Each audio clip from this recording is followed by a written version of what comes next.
함께 말씀 보겠습니다. 요한복음 4장의 말씀입니다. 요한복음 4장 46절에서 54절까지 말씀입니다. 요한복음 4장 46절에서 54절까지 말씀 우리 교독하겠습니다. 제가 먼저 46절 말씀 봉독하겠습니다.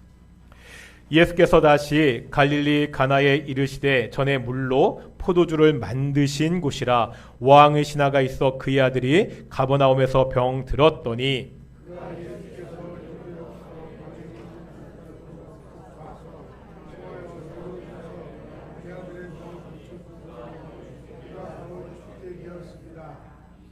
예수께서 이르시되 너희는 표적과 기사를 보지 못하면 도무지 믿지 아니하리라.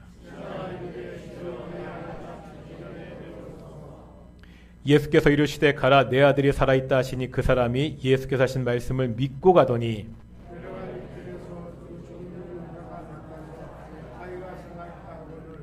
그 낫기 시작한 때를 물은즉 어제 7시에 열기가 떨어졌나이다 하는지라.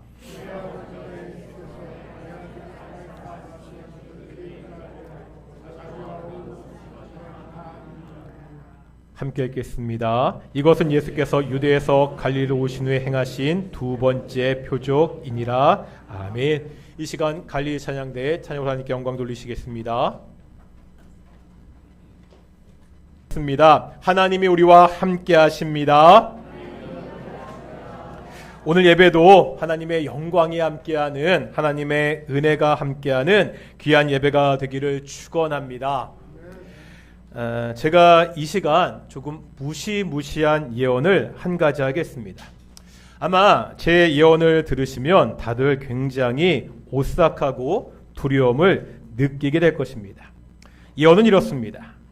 지금 이 자리에 모여서 예배하고 있는 우리 모든 성도들은 대부분 100년 안에 죽습니다. 제가 지금 성도님들의 죽음을 예언하고 있는데 비웃고 있죠. 별로 무서워하지 않습니다. 왜 그렇죠? 당장 내일 죽을 것이라고 이야기하면 좀 걱정이 될 것입니다. 하지만 100년이라는 시간 안에는 누구나 자신이 죽을 것을 알고 있습니다. 사람들은 언젠가 죽는다는 것을 특별한 일이 아니라 당연한 일로 받아들이고 있습니다. 어떤 사람들은요, 자신이 가진 권력과 부를 가지고 이 죽음의 문제를 피하려고 했습니다. 진시황제가 대표적인 경우잖아요. 영생 불사하기 위해서 불로초를 찾아서 사람들을 보냈습니다. 그 사람들 중에 일부가 우리나라에까지 왔다고 전해집니다. 결국 이 진시황은 사람들에게 사기만 당하다 죽고 맙니다. 어떤 사람들은요, 자신들의 지식을 가지고 이 죽음의 문제를 해결하려고 했습니다.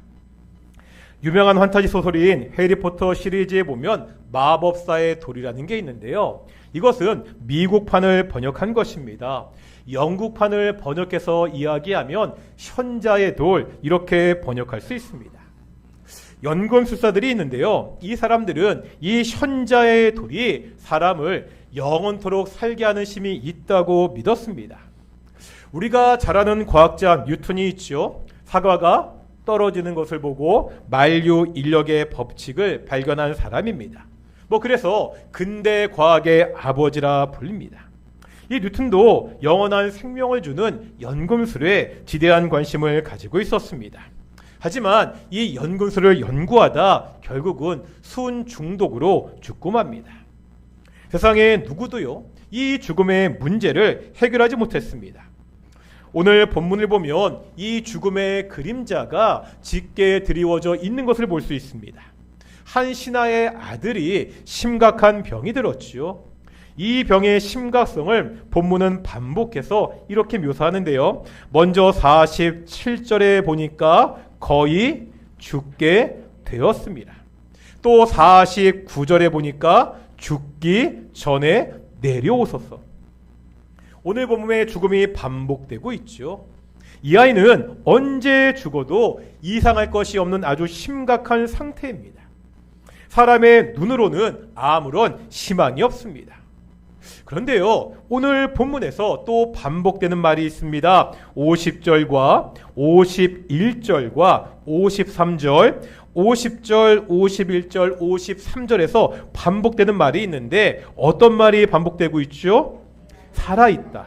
50절에 보니까 살아있다 하시니, 51절에 보니까 살아있다 하거늘, 53절에 보니까 살아있다 말씀하신. 살았다는 말이 반복되고 있습니다. 다시 말하면 오늘 본문에는요, 죽음과 삶이 반복되고 있습니다. 오늘 본문이 말씀하는 게 뭐지요? 우리는 지난주에 가나에서 있었던 첫 번째 이적을 보았습니다. 예수님이 물로 포도주를 만든 이적입니다. 요한복음에서는 이적을 이적이라고 말하지 않고 뭐라고 표현한다고요? 표적, 사인이라고 말씀드렸습니다. 단순히 놀라운 일이 일어난 것이 아니라 그 일을 통해서 예수님이 누구신지를 우리에게 보여주는 사인입니다. 물이 포도주로 바뀐 표적은 예수님이 어떤 분이라는 것을 우리에게 보여주었습니까? 단지 위기에 빠졌던 혼인잔치를 다시 회복시킨 분이 아니었습니다. 예수님은 종말론적인 기쁨을 가져오시는 분입니다. 유대교가 할 수 없었던, 사람들의 노력으로 율법으로 이룰 수 없었던 구원의 잔치를 가져오시는 분이 예수님이라는 사실을 우리에게 가르쳐 주었습니다. 오늘 사건도요, 가나에서 있었던 일입니다. 예수님은 죽어가던 시나야대의 병을 고쳐주십니다. 요한은요, 이 두 번째 표적을 통해서 예수님이 이 땅에 생명을 가져오시는 분이라는 것을 보여주고 있습니다. 죽음이라는 운명에 처한 인간들에게 참 생명을 주시는 분이 예수님이라는 거죠. 어떻게 예수님이요, 우리에게 생명을 주실 수 있죠? 먼저 죽음을 생각해 봐야 됩니다. 사람은요, 나이가 들면 점점 늙어서 죽게 되잖아요. 왜 그렇죠? 왜 나이가 들면 늙어서 죽게 됩니까? 우리 몸을 이루고 있는 세포가 노화되는 겁니다. 세포가 더 이상 재생하지 않습니다. 이것이 의학적인 설명입니다. 단순하게 이것이 이유라면 사람에게 생명을 줄 수 있는 힘은 의학에 있지요. 우리가 열심히 의학을 연구해서 세포 노화를 막을 수가 있다면요, 사람은 더 이상 늙지도 않고 죽지 않을 수 있습니다.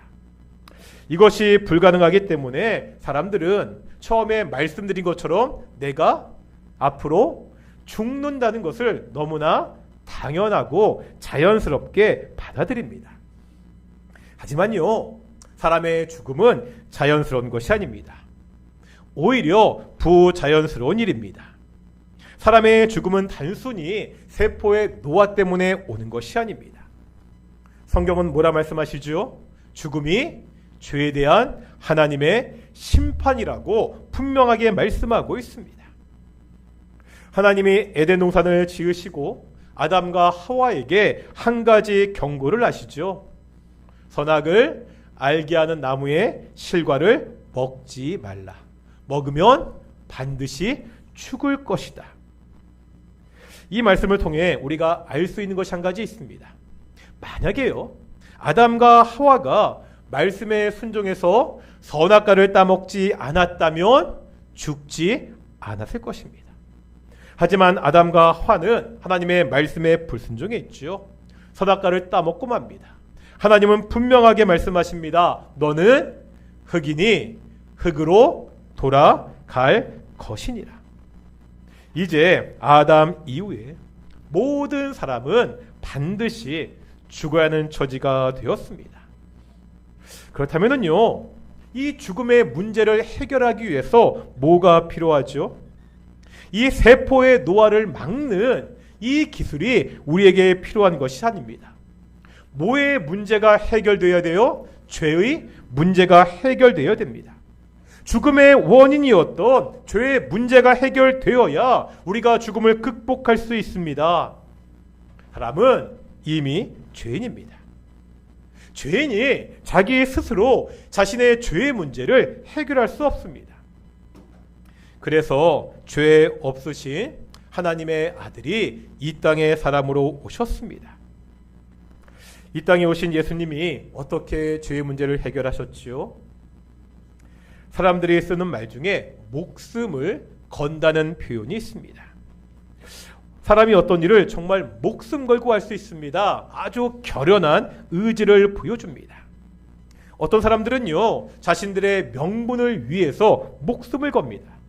실제 자신의 생명을 포기하기도 합니다.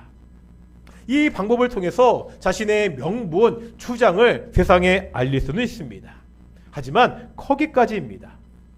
사람은요, 목숨을 걸 수는 있어도 목숨을 가져올 수는 없습니다. 자신의 목숨을 걸 수는 있지만 생명을 가져올 수는 없다는 거예요. 하지만 예수님은 다릅니다. 예수님도 목숨을 거셨습니다. 의지가 아니라 실제로 자신의 목숨을 거셨습니다. 예수님의 십자가의 죽음입니다. 죄 없으신 하나님의 아들이 우리의 죄를 대신해서 십자가에서 죽으셨습니다. 우리가 받아야 되는 그 죄의 형벌을 대신 십자가에서 받고 죽으셨습니다. 예수님의 십자가의 죽음을 통해 우리 죄의 문제가 해결이 되었습니다. 예수님의 죽음은요, 죽음으로 끝나지 않습니다. 죽음으로 끝나지 않고 생명을 가지고 왔습니다. 이제 예수님의 십자가를 통해서 우리가 영원한 생명을 얻었다고 성경은 가르치고 있습니다. 예수님의 오심을 기다리는 대림절 두 번째 주일입니다. 왜 예수님이 이 땅에 오셨습니까? 한마디로 목숨 걸기 위해 오셨습니다. 십자가에서 죽기 위해 오셨습니다. 성탄절 이 땅에 오신 그 아기 예수를 통해 이제 우리가 영원한 생명을 얻을 수 있습니다. 그렇다면은요, 이 생명을 얻기 위해서 우리가 어떻게 해야 되죠? 오늘 본문에 보면 또 반복되는 단어가 있습니다. 오늘 많이 찾죠? 반복되는 단어 48절, 50절, 53절입니다. 어떤 단어 문구가 반복되고 있죠? 48절, 50절, 53절에 보면 어떠한 문구 단어죠? 바로 믿는다입니다. 무슨 말입니까? 죽었던 우리가 어떻게 다시 살 수 있죠? 바로 믿음입니다. 예수님이 어떻게 우리의 생명의 구주가 될 수 있습니까? 오직 믿음으로 가능합니다. 다른 방법은 없다는 거예요. 그런데 이 믿음에 대해서 좀 생각해 봐야 됩니다. 오늘 본문에 보면 믿는다는 단어가 3번 쓰였잖아요. 그런데 그 뉘앙스가 조금씩 다른 것을 볼 수 있습니다. 먼저 48절과 50절에 나오는 믿음을 볼 텐데요. 48절에 보면 이렇게 말씀하고 있죠. 너희는 표적과 기사를 보지 못하면 도무지 믿지 아니하리라. 이 48절의 내용 어떤 내용이죠? 예수님이 지금 책망하고 있습니다. 그런데 50절 보겠습니다. 50절입니다. 그 사람이 예수께서 하신 말씀을 믿고 가더니. 50절은 누구의 믿음이죠? 신하의 믿음을 보여주고 있습니다. 이제 한번 생각해 보겠습니다. 48절에 나오는 믿음과 지금 보았던 50절에 나오는 믿음은 어떤 차이가 있죠? 먼저 48절에서 예수님이 책망하고 있다고 말씀드렸습니다. 48절에서 예수님이 책망하는 그 믿음은 무엇에 근거한 믿음이죠? 뭐를 보지 못하면 표적과 기사를. 예수님은 지금요, 표적과 기사를 보고야 믿는 그 믿음을 책망하고 있습니다. 그러면 뭐를 근거로 한 믿음이에요? 보는 것을 근거로 한 믿음입니다. 그런데 50절은 어떻죠? 지금 신하가 예수님이 하신 말씀을 믿고, 믿음의 근거가 뭐지요? 말씀입니다. 보는 것이 아니라 듣는 것을 근거로 한 믿음입니다. 백문이 불여 일견이라는 말이 있습니다. 뭐 듣는 것보다 보는 것이 더 중요하다는 말이죠. 보통은 이 말이 맞습니다. 그런데 이 말이요, 신앙적으로는 맞지 않을 것 같습니다. 우리의 믿음이라는 것이 보는 것에 있지 않습니다. 보고 믿는 것은 믿음이 아닙니다. 그냥 사실을 확인하는 겁니다. 성경에서 믿음장이라고 하면 어디죠? 히브리서 11장입니다. 히브리서 11장 1절에 보면 믿음을 이렇게 정의하고 있죠. 암송하시나요? 믿음은 바라는 것들의 실상이요 보지 못하는 것들의 증거니. 공동번역은 이렇게 번역합니다. 믿음은 우리가 바라보는 것들을 보증해 주고 볼 수 없는 것들을 확증해 줍니다. 보이는 것을 믿는 것이 아닙니다. 볼 수 없는 것을 우리가 볼 수 있게 만드는 그것이 바로 믿음이라고 말씀하고 있습니다. 내가 지금 상황이 좋아서 모든 조건이 만족스러우니까 믿는 것이 아닙니다. 그럼에도 불구하고 믿는 것이 믿음입니다. 그럼에도 불구하고 믿을 수 있는 이유가 뭐죠? 오늘 본문 50절, 지금 신하가 예수님의 말씀을 듣고 믿었습니다. 믿음은 오직 말씀에 근거합니다. 로마서 10장 17절에 보면 그러므로 믿음은 어디에서 난다고요? 믿음은 들음에서 나며 들음은 그리스도의 말씀으로 말미암았느니라. 믿음은 들음에서 납니다. 들음은 그리스도의 말씀으로부터 옵니다. 믿음은 감정이 아닙니다. 사람들은요, 외모나 감정에 이끌려서 사람을 믿지요. 살다가 보면 왠지 신뢰가 가는 사람들이 있잖아요. 그냥 보면 하는 모양이나 그 생김새나 왠지 믿고 싶어지는 그러한 사람들이 우리 주변에 꼭 있습니다. 문제는 나중에 그런 사람들한테 꼭 사기당하죠. 사기까지는 아니더라도 우리가 살면서 믿었던 사람들에게 신뢰가 깨져서 맛본 상처들이 다들 한 번씩은 있지 않습니까? 성경에 말하는 믿음은요, 나의 감정과 상관이 없습니다. 지금 내 컨디션이 좋든지 나쁘든지 상관없습니다. 내가 지금 행복하든지 어떤 일로 절망에 빠져 있든지 상관없습니다. 나의 감정, 나의 상황과 상관없이 하나님이 말씀이니까 우리가 믿는다는 거지요. 말씀대로 살면 이 땅에서 손해 볼 것 같습니다. 남들처럼 적당히 뇌물도 주고 컨닝도 하고 슬쩍슬쩍 부정한 짓도 조금씩 하면서 살아야 될 것 같습니다. 세상은요, 그런 사람이 능력이 있다고 말하기도 합니다. 그런 사람들 보고 인간관계가 좋다, 유도리가 있다, 그렇게 칭찬하기도 합니다. 하지만요, 말씀이 아니라고 하니까 하지 않습니다. 손해 볼 것 같지만 말씀이 시키니까 손해 봅니다. 나의 감정이나 상황이나 세상의 가치관이 아니라 말씀이 지시하시는 것을 믿는 것이 믿음입니다. 오늘 본문의 신하가 그랬습니다. 어떤 상황이라고요? 지금 아들이 죽게 되었잖아요. 죽음의 문턱을 넘고 있습니다. 그래서 예수님을 찾아왔습니다. 그런데 그런 그가 가라, 내 아들이 살아있다, 이 예수님의 말 한마디에 믿고 가고 있습니다. 죽어가는 그 아들을 가진 자신의 감정이요, 죽음 직전까지 간 그 아들의 상황이 그를 움직이지 않습니다. 예수님의 말씀을 믿는 믿음이 지금 신하를 움직이고 있습니다. 우리에게도 믿음이 필요합니다. 제가 매년 연초에 우리 성도들의 기도 제목을 받잖아요. 가장 많이 나오는 기도 제목이 두 가지가 있습니다. 첫 번째는 가족들의 건강이고요. 두 번째는 믿음의 성장입니다. 하나님께 믿음을 달라고 다들 기도합니다. 그런데 기도만 하면 믿음이 생깁니까? 유명한 부흥사인 무디는 이렇게 말했습니다. 나는 믿음을 달라고 기도했다. 그리고 어느 날 믿음이 하늘로부터 번개같이 뚝 떨어질 것을 기대했다.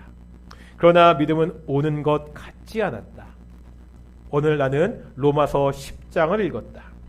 지금까지 나는 성경을 덮어놓고 믿음을 위해 기도만 했다. 그러나 성경을 펴고 공부하기 시작하자 믿음은 줄곧 자라기 시작했다. 제가 자주 드리는 말씀이 있습니다.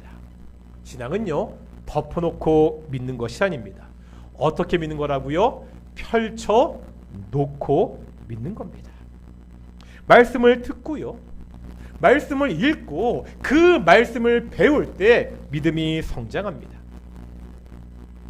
왜 교회를 10년을 다녔는데 20년을 다녔는데 믿음이 성장하지 않습니까? 이유는 간단합니다. 말씀을 듣지 않기 때문입니다. 말씀을 배우려 하지 않기 때문입니다. 성경은 우리 믿음의 시작이 오직 하나님의 말씀이라고 가르치고 있습니다. 예수님의 말씀을 믿었던 신하의 믿음은요, 처음에 대단한 것이 아니었습니다. 아직 예수님을 제대로 알지 못했습니다. 아들이 낳는다는 말을 믿는 정도의 신앙을 가지고 있었습니다. 그런데 오늘 본문에 보면 이 믿음이 성장하고 있습니다.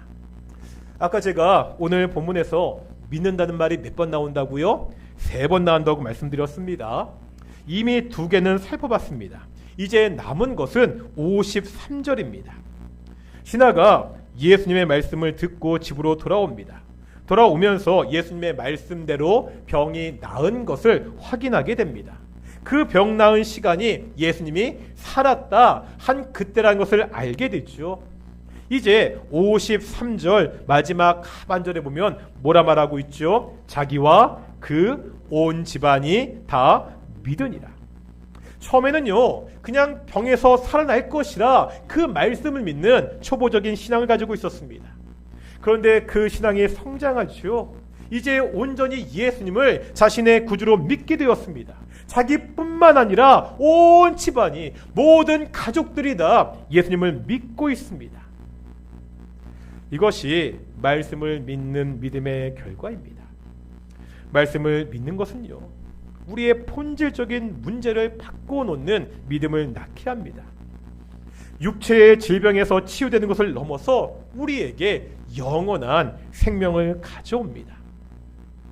요한복음 3장 16절 다 아시잖아요. 시작. 하나님이 세상을 이처럼 사랑하사 독생자를 주셨으니 이는 그를 믿는 자마다 멸망하지 않고 영생을 얻게 하려 하심이라. 요한복음 1장 12절에 보면 영접하는 자 곧 그 이름을 믿는 자들에게는 어떤 권세? 하나님의 자녀가 되는 권세를 주셨으니, 예수님은 우리에게 영원한 생명을 주시는 분입니다. 무엇을 통해서요? 말씀을 믿는 그 믿음을 통해서 우리가 예수님이 우리에게 주시는 영원한 생명을 누릴 수 있습니다. 이제 우리 한 가지만 더 보려고 합니다. 지금까지는요, 예수님을 찾아온 신하에게 초점을 맞춰서 보았습니다. 이제 한번 신하의 아들에게 초점을 맞춰보겠습니다. 이 신하의 아들은 죽는 병에 걸렸지요. 거의 죽을 지경에 이르렀습니다. 그런데 이 병에서 고침을 받잖아요. 질문입니다. 이 신하의 아들이 어떻게 고침을 받았죠? 이 아들이 예수님을 찾아갔습니까? 이 아들이 예수님을 찾아가서 나를 고쳐달라고 예수님께 간구했습니까? 그렇지 않잖아요. 아들은요, 집에서 꼼짝도 하지 못했습니다. 그냥 사경을 헤매며 죽을 날만 기다리고 있었습니다. 이런 아들을 예수님이 왜 고쳐주셨지요? 누구 때문에? 아버지 때문에. 아버지가 아들을 대신해서 예수님을 찾아갔습니다. 아버지가 아들을 대신해서 예수님께 간구했습니다. 아버지의 믿음이, 아버지의 간구가 그 아들을 죽음에서 생명으로 나아가게 했습니다. 우리가 많이 쓰는 용어로 바꾸면 죽어가는 아들을 향한 아버지의 중보 기도가 아들을 살렸습니다. 이 장면을 보면서 우리 동인교회의 모습을 다시 한번 돌아보게 되었습니다. 우리 교회는 참 아픈 부분이 하나 있습니다. 무슨 말씀 드릴지 아시죠? 자녀들이 교회에 나오지 않은 가정이 많습니다. 가족들이 교회에 나오지 않는 가정들이 많습니다. 어느 교회나 그런 가정들이 많이 있습니다. 그런데 유독 우리 동인교회는 참 많습니다. 믿지 않는 가족들을 위한 기도를 포기하지 말아야 됩니다. 신하의 아들처럼요, 그 믿지 않는 가족들이 자기 스스로 예수님을 찾아올 수 없습니다. 우리가 할 일은 뭐죠? 신하 아버지의 역할입니다. 죽어가는 아들을 둔 아버지가 아들을 대신해서 예수님께 간구했습니다. 우리도 믿지 않는 그 가족들을 대신해서 간구해야 됩니다. 하나님 살려달라고, 예수님을 믿게 해달라고, 함께 교회에 나올 수 있도록 해달라고 우리가 매달리고 기도해야 됩니다. 아니, 내가 기도하지 않으면 내 가족을 위해서 누가 더 기도하겠습니까? 포기하지 않는 나의 기도가요, 나의 가족을, 남편을, 아내를, 우리의 자식들을 신앙으로 살릴 수 있습니다. 내 기도가 죽음에서 생명으로 바꿀 수 있습니다. 포기하지 않았으면 좋겠습니다.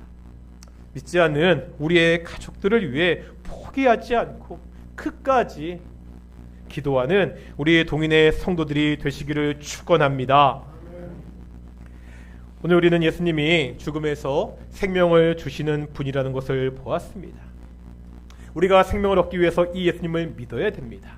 그런데 이 믿음은 오직 말씀을 통해 가능합니다. 말씀을 통한 그 믿음으로 예수님이 주시는 그 풍성한 생명을 누리며 살아가는 귀한 동인의 성도들이 되시기를 축원합니다. 우리 지난주에 했었는데요, 주님 큰 영광 받으소서 함께 찬양하면서 예배 가운데 나아가겠습니다.